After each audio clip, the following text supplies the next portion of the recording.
Welcome to Roof Talk by Elite Roofing Supply. Today, we're going to be talking about time. Time is our most valuable commodity. And when we don't manage it properly, what we end up with is unprofitable jobs. So today, let's listen in as we talk with Isaac, the CEO of BusyBusy, as he discusses how measuring time is the best way to make more money.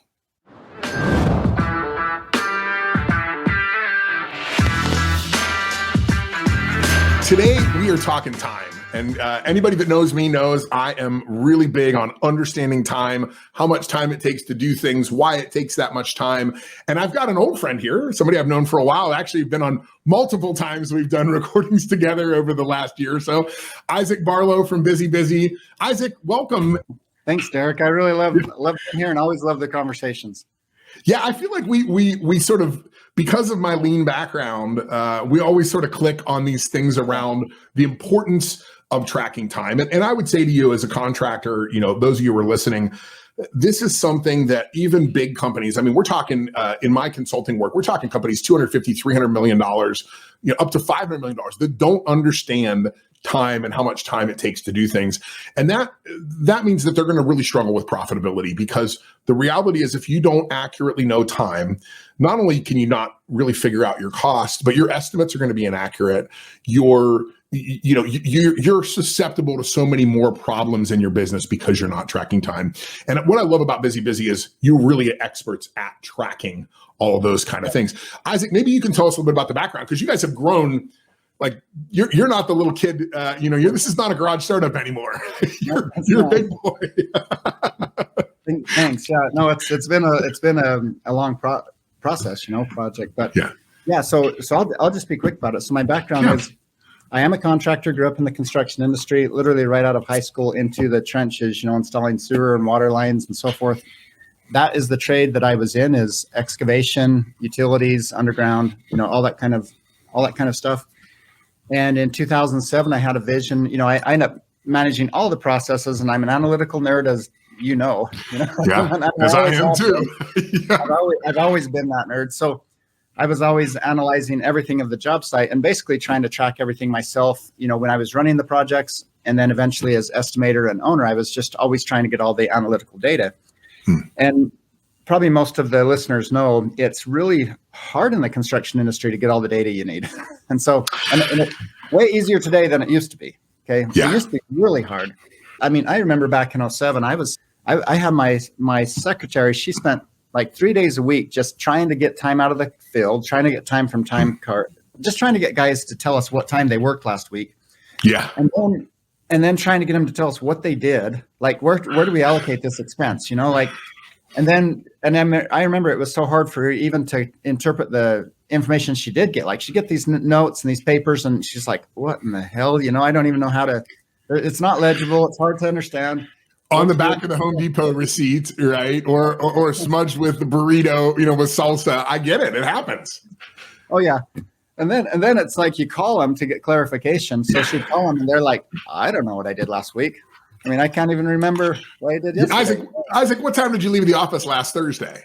That's right. Right? You don't know. How do I remember that? Yeah, that's true. I'm that way today. Like, I don't know. Yeah, I don't know. And so that was a huge burden. It was just a huge problem. And we had a lot of similar problems. And so in my analytical nature, I was just like always trying, there's got to be a better way. Like, I need some sort of mobile access. And I have friends in the manufacturing world, and I knew how they did things, and they're tracking things down to the freaking penny. And I'm like, no, and I'm envious. I'm like, that's what I want. I want to be freaking Nat's ass tracking things, knowing exactly where everything's at. So in 2007, I had a vision of what it should be. It was just, I was driving down the road one day, and it kind of came to me, and I pulled over to the side of the road and just started writing down all my thoughts and ideas. And like, this is what happened to solve the industry. And this was a huge vision. Like it was like changing the entire industry. Like, we've only done, it's busy. We've only done like 1/100th of this vision so far. Yeah, right. So it was soup to nuts. It's everything. It's like fix all the problems. We started selling product in 2014, mid 2014. And then today we have about 60,000 users across the United States, Canada, Australia, and we're up to just under 80 employees. We have about 74, 75 employees now. Wow. So, you're global here. This isn't just... Yeah. So that's incredible. Well, congratulations on the success. Let's talk about the problem that BusyBusy solves. In manufacturing, you're right, Isaac. The way that we do this in manufacturing is we stand there with a stopwatch and we literally, he's working on this project. Okay. Now that's the amount of time. And we write it all down in a spreadsheet, and then we take it back and we geek out over it and we try to find trends. And then, sometimes we do that standing there. Sometimes we do that with cameras. There's other people out there that do basic time tracking, but I don't think they do it to the level that you guys do. Yeah, you're exactly right. So you take the manufacturing example you just gave, you can stopwatch it because they're doing the same thing every single day.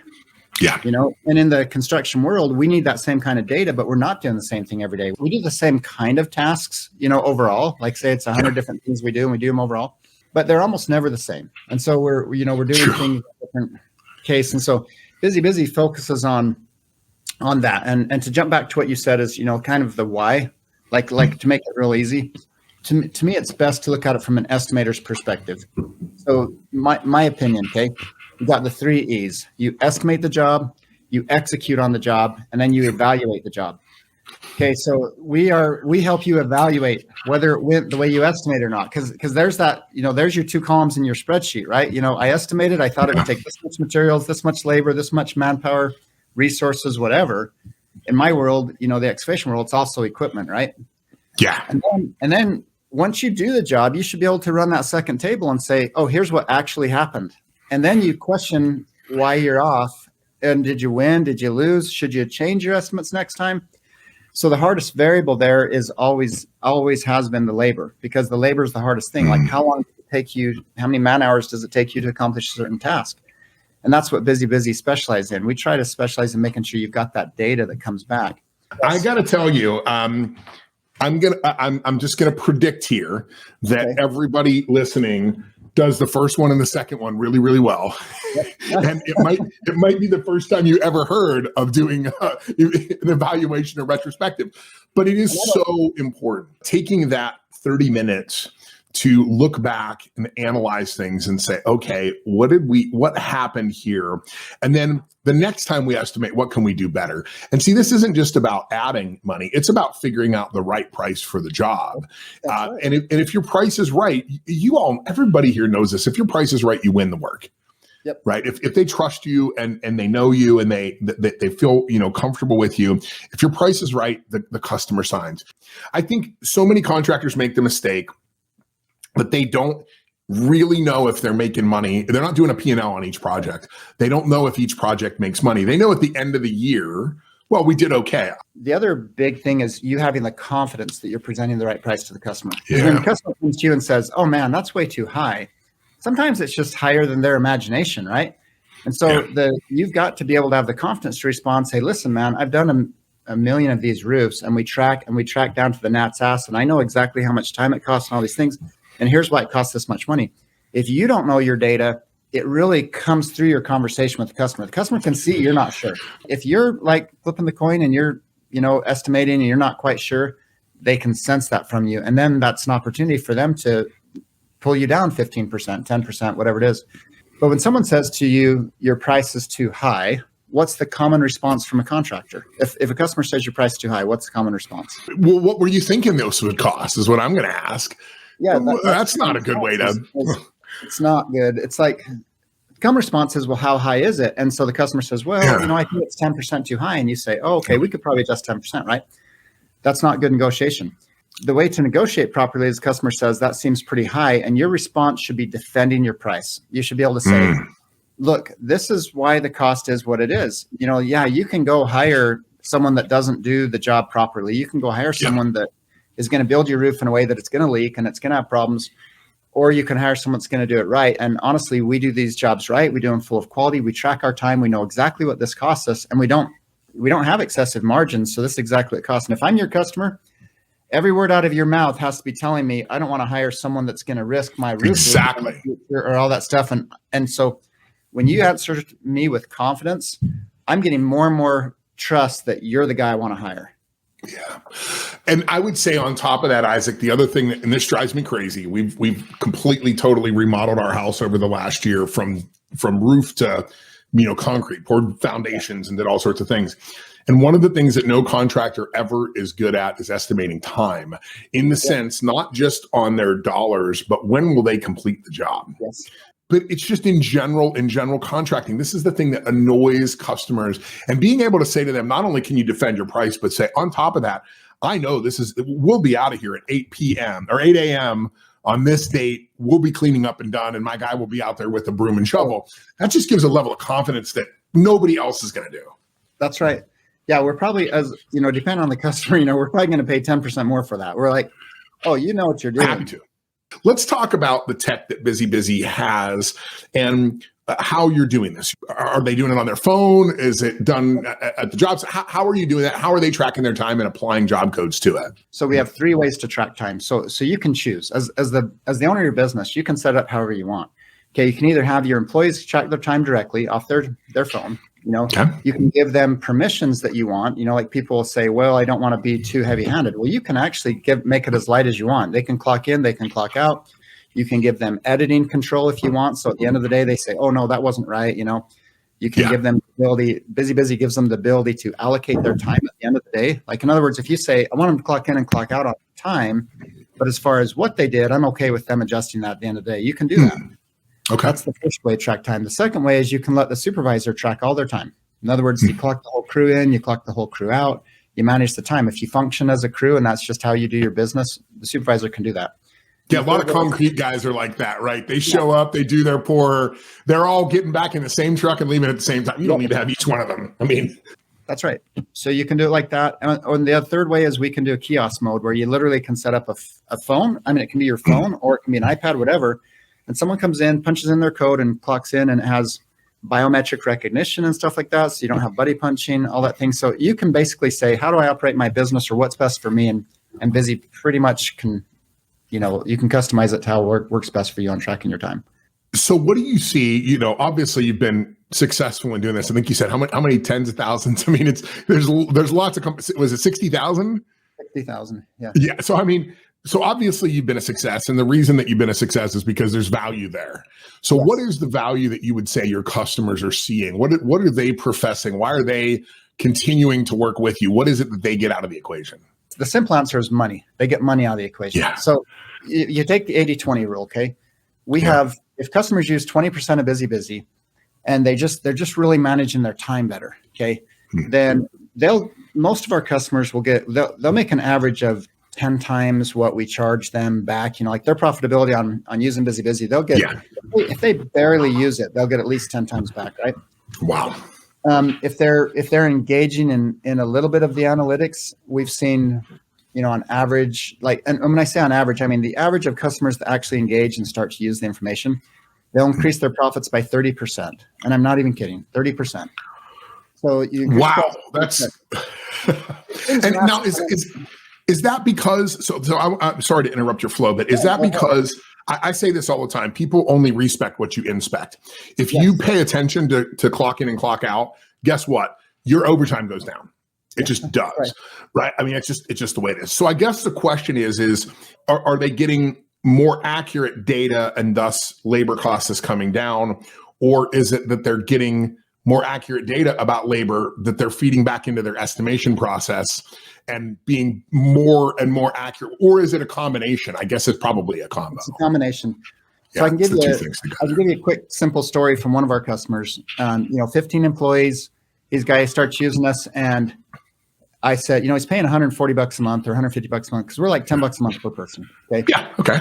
And we're free per person if you want to just do time tracking only and you don't want any data. But if you want the data and analytics, we're about $10 a month per person. So I tell him, I said, I knew this guy. So I said, how's it going? This is like 3 or 4 months later. He says, well, it's making me about an extra $5,000 a month. I was like, really? Like, that's amazing that you can just tell me that. That's really cool. Yeah. Right. You know the number.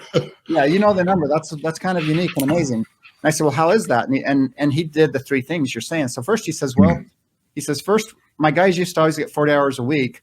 And then we started tracking their time accurately. He says it dropped to like 37, 36, 39. And they didn't like that. And so they started clocking in from home, but BusyBusy GPS says, yeah. And so he says, so I told him, you can't clock them from home. You got to be on the job site. He says, and nobody wanted to make less than 40. So they all started working 40. So he started Interesting. So he got, I mean, if they went from 36 to 40, I mean, he got a 10%. He was already paying for it anyways. He just got a 10% increase in his capacity and in his ability to get the work done. That's pretty big. It's huge. It's pretty big. Because you're right. What people don't understand is when you lose that 10%, that's all bottom line. That's all bottom line. All bottom line. You were paying for it already. Bottom line is so much more important than top line. And I know all my sales guys are going to send me hate mail after just saying this. But if I get I'd much rather have $1 on the bottom than $1 on the top. That's right. Well, you can eat away your bottom line by not tracking. Yeah. It's just so easy. So the second way, and it's another thing that eats away your bottom line, is he says, well, I made it to where my jobs had, their cost codes listed as contract and then extras, right? So because his guys started telling him what they were doing extra on a job, and before all those extra bills were just slipping through the cracks, so he no change orders at all. Yeah. Yeah. So now he started picking up all this extra billing. He's like, so I started picking up extra billing. And he says in the third way that was, in our opinion, the most important way is he says, I started realizing which jobs I was winning and which jobs I was losing on. I started adjusting my estimate. And that's the key. Like we've had companies who have made, and this is literal actual companies, have made over $1 million. Like one testimony we have is $1.5 million after they switched to using BusyBusy in 1 year. Now to compare that to what they're a big company, but when I say big, like 100 employees. So to compare that to what not that big. Us, that would be they pay us $12,000 in a year and they make $1.5 million. And that's because they're applying it that 80% I was talking about. Like Busy will give you photo documentation, job site reports, safety sign-offs, all the compliance issues. We'll give you just about the whole job site P&L. In fact, I think we're pretty close to giving you the whole job site P&L. We do progress tracking. We help you understand whether you're winning or losing. So customers that dig in like that, it changes their whole business. And it's not because we did it for them. It's because we're helping them see all that information that now they're making decisions. I mean, that's a pretty significant uptick, all because you're out there tracking. And I mean, it's about keeping people honest. I've had clients where we've done time tracking in manufacturing before. I had one just a couple of years ago where we had a very similar thing. As we started tracking time, we started realizing that there was a lot of wasted time. We started getting some complaints from the crews, right? Because they were like, this is BS. And I think management in that instance did the right thing. And they said, look, we know that now that we've tracked all this, we know this is the output we need every day. Yeah. And what they said to their employees is once you hit the output, we're going to pay your 8 hours. I don't care if you've only been here 6. We're going to pay your 8. boy, you talk about improvement. I always tell people, don't make it about the time. Make it about the analytics. Like when you're talking to your crew and it's like, oh, you guys are still on time for me. No, that's not true. Anybody, if you're not tracking, like you and I would do it too. If we're not tracking, it's like, why does calorie counting make you slim up? Because you just start seeing the numbers. And so you react. That's why I stopped doing it. So a contractor that shows up, your guy shows up 15 minutes late. He's like, oh, that's pretty close. He doesn't feel like he's robbing from you. Right. Takes a little bit long lunch. He doesn't even think about it. Literally just the fact that you start putting those numbers in front of them, all of a sudden they start thinking about it. You don't need to accuse them. You don't need to mess with them. You don't need to make it a negative thing. You just say, guys, we need this data and analytics for our company. We know you guys do a great job and we need you to keep supporting us because we want to win jobs out there. We want to make more money. We want to be able to pay you more money and we need you to track it and don't make your employees the enemy. It'll naturally happen. We'll naturally get more work out of them. But yeah. And listen, now's the time to do this, right? Because things are starting to tighten up. The job market, it's not like in the roofing industry, there's not 25 teams hiring right now. Right. There might be a couple that are hiring. So retention is important. But now's the time, if you're nervous about this kind of stuff, now's the time to bring it in because people understand it. And I think, Isaac, if you frame it that way to your people of, hey, look, the market's tightening up. We need to get better controls on things so that we can make sure that all of our families are here and supported and that we can pay as much as possible and we're getting things done.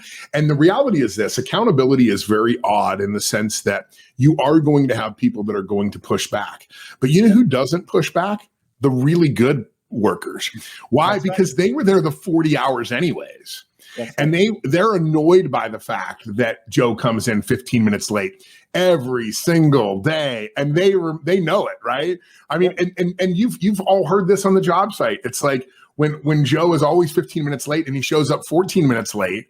what do the guys do? They make a big deal. Oh, look, Joe's here early today. Oh my goodness, he's only 14 minutes late. It's this big production, and that isn't a joke. That is literally an affront to those guys that are there, that are doing the work, that are saying this guy's getting off on a free ride. Look, we're all. When we think about Christmas with kids, when we know that Santa Claus is watching, we're on our best behavior. That day after Thanksgiving, children's behavior radically alters for the next 30 days because we know that there's rewards or coal at the end of the equation, and nobody does anybody hate Santa Claus because of that? Nope. I mean, there's not a kid out there that's like that SOB. No, I've never heard this comparison to Santa Claus, and I'm totally using this. This is awesome. Absolutely. I've actually used this for years. This concept of Santa Claus is this invisible force that we can use to the reward and the consequences at the end of it. But nobody gets mad at Santa. Everybody's like, he's a great guy. You just have to position it the same way. And I think this time of year, using that analogy with because if you got kids, Black Friday, as soon as they start to act up at Thanksgiving, what does mom or dad say? All I know is Santa's watching. I'm not. Yep. Oh, yeah. It's not about me. It's not about me at all. He's out there. I think we just saw him outside the window. And that exact analogy you're saying, it's not about me. That's the right way to approach it, even with data, is you say, look, guys, it's just the data. Like, work together. Yeah. It's not me. I'm not mad at you. I'm just saying, let's track things and let's make it accurate. And then it is amazing. Once you start letting the system be the driver, this is the system. Like now you're talking to people, you're having different conversations, you're having adult conversations. You're not talking to them like they're kids. You're saying, look, hey, look, this is just what the data says. Like, help me out here, man. I mean, yeah.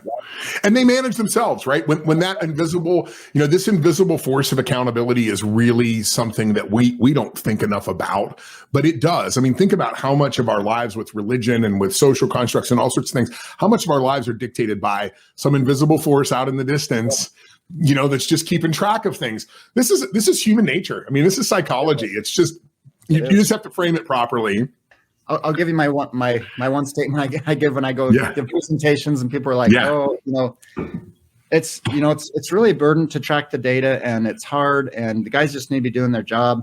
And I tell them, literally, if I was to come and compete with any one of you in any trade whatsoever, in any industry, and I guarantee this, if I was to show up in a different town and I just wanted to start from scratch, I would hire people and I would say to them, your first job is to track the data. Your second job is to do your job.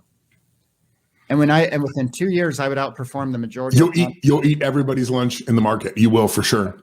Absolutely. I mean, you wonder why these big Silicon Valley companies are worth billions and billions of dollars. It's because they understand how to control data and how to use data. Yeah. And that is something that we as contractors just do not do very well at all. And if we just got better at it, how much better our lives would be, how much more profitable they'd be. So much better. Yeah. We're the only industry that we literally throw away 95% of our data. Like, we just throw it away. 95. I mean, that's an industry statistic. We throw away 95% of our data. We're the only industry that does that.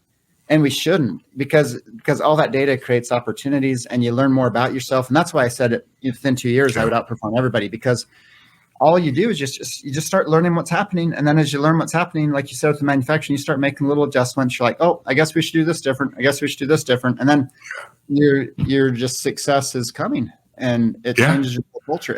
But what that does, when you tell people that, if I say your first job is to track data and your second job is to do your job, it helps them understand that you're a data culture. Like, you're not serious about this is what we do. We're tracking, because otherwise you don't give me the information I need to make good decisions. Like, you go back to that estimate, execute, and evaluate. Yeah. Why don't we evaluate? Most of the time we don't evaluate because we don't think we can trust the data that's coming out of our execution, right? But you create a data culture, and then all of a sudden you're getting all that data, and you can start trusting that. Yeah. Some of it too is we want to put our heads in the sand, and we don't want to know. Yeah. Because if we know, we're responsible. Yep. And but ignorance is no excuse for traffic laws, and it's no excuse in business either. We need to know this information. Well, Isaac, thank you so much for joining me. If somebody's interested in learning more about BusyBusy or giving this a try, what do they need to do? The simplest way is go to busybusy.com, go to the website, go to the App Store. You can download us on Apple or Google. And we'll have someone reach out to you. We help them. The big thing about BusyBusy we do is we try to make it easy. We understand the construction world. Obviously, I've been there. We understand that you're busy, you're dirty, you have a million things on your plate, and so we have a team that'll help you. They'll help you get set up. They'll make it easy. They'll help you get going, and then they'll help make sure you're successful. One of the key things we have, when you talk about our growth and everything, is we retain them. We have better retention than almost anybody in the industry, because we put the effort into the customers. We really want them to be successful, and we try to help them get set up for success. Yeah. And I think that's the key. We can all go out there and Google and find some sort of app to do these kind of things, but it's really the service piece and making sure that people understand the analytics and the data and see the value of it. But one of the things I would say always I've never worked with a company that didn't start time tracking that stopped it. Like when you start it, you really, all of a sudden you start to realize, holy smokes, we are literally, you could get a paper shredder and just throw $100 bills in there. Or you could track time, and real quickly they realize this is bottom line dollars, particularly if you're the owner of the business. I'll tell you, if you're a manager or leader of the business, you get it, and you might have some incentives. But if you're the owner of the business and you understand that, like you said, that your guys are really only working 36 and a half hours and you're paying for 40, it's very easy to quantify that and know exactly how much money's coming out of your pocket. And that's when it gets really painful. Try BusyBusy out. And I think what you'll find is just a lot more profitability on the back end. You will. And it helps, like even in an upcoming recession, it helps you to comprehend where you're at, so you understand where to get that profit, how to survive, how to stay alive, how to thrive. You can thrive in a downturn. When the market falls like this, it's the biggest opportunity out there for people that are already in the market to gain market share, to tighten things up, to improve, to create better culture, to get your estimates tighter. And Isaac, that's why I love talking to you, because this is always where we get to is make sure you're out there tracking this kind of stuff. Isaac, thank you so much for being here. And if you've been listening and want to find out more about time tracking, check out busybusy.com. I've done the demos multiple times. It's very impressive in what they do. I'm a huge advocate and fan. Thanks, Isaac, for being here with me. Derrick. I really appreciate it. Hey, well, that's a wrap for the first edition of Roof Talk by Elite Roofing Supply. I'd really encourage you to look at time tracking in your business. Sure, there's lots of great technology out there. Maybe you're not a technology person. Maybe you just need to keep notes on your phone, or look at your timesheets at the end of each week and write down the jobs that your folks are on. Put that into an Excel spreadsheet. Start analyzing that data. Certainly the tools are out there like BusyBusy that can help, but you can start doing this right now on your own.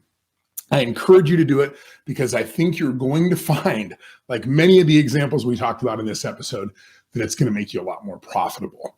And in the end, isn't profit what we're all in this for? We've got to make money on these jobs. We've got to learn how to estimate better. And we've got to make sure that we don't lose money when we go out and we bid on work.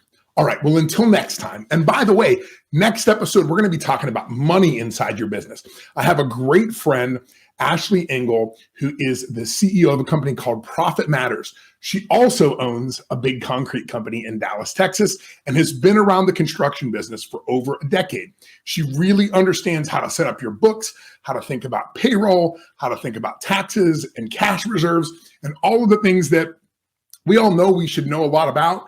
But if you're like me, we probably don't. So we've got to really dig deep in and hear from these experts so that we can better understand the way that we need to set our business up to be a success. Okay, until next time.